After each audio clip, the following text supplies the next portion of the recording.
boqoradii dad qalatada ahayd Elizabeth Bathory waxaa loo haystaa inay ahayd haweeneydii ugu sharka badnayd taariikhda waxaana aynu haatan daaha ka rogaynaa xaqiiqo iyo khiyaali wixii ay ahayd qisadeedii naxrintu ku lamaanayd laakiin shayga ay ku caanbaxday ee ah inay dhiigga dadka cabbi jirtay oo hororad ahayd waxa kaliya oo kaga horreeyey awowgeedii aabe oo ahaa qofkii ugu caansanaa cabbitaanka dhiigga aadamaha Elizabeth Bathory waxay dhalatay sanadkii 1560 iyadoo Ilaahay ku manaystay qurux ay golojoogga ku lahayd hanti fara badan iyo tacliin wanaagsan oo ay baratay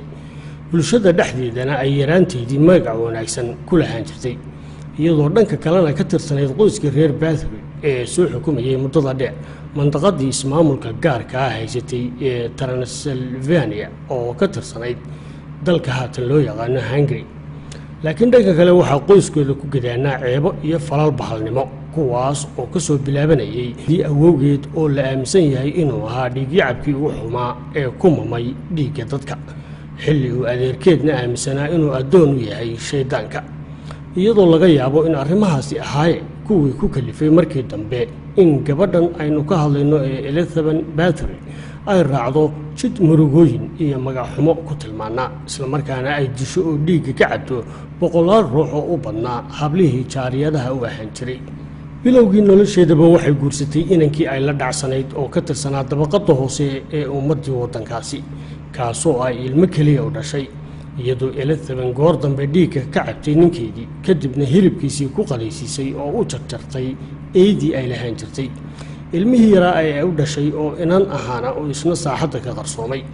iyadoo ninkeedii ay qalatay uu ahaa qofkii ugu horreeyey ee ogaada farsamooyinka ay dhiigga kaga cabto dadka ka hor intii aanay dilin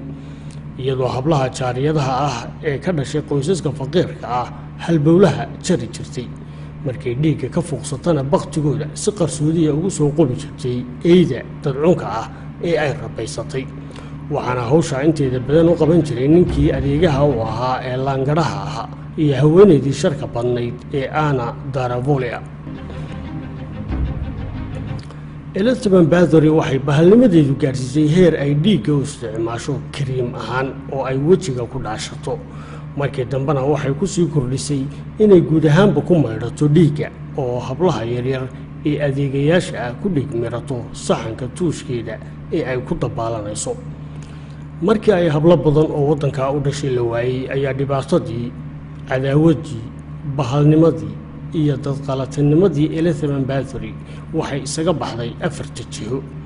goor dambana mid ka mid ahaa baadariyada waddankaasi ayaa xukuumadda sare ee dalka Hungary u bandhigay waxa ka socda qasriga gobolka Transylvania iyo sida ay u jiraan waxaana la bilaabay baaritaan furan sanadkii 1610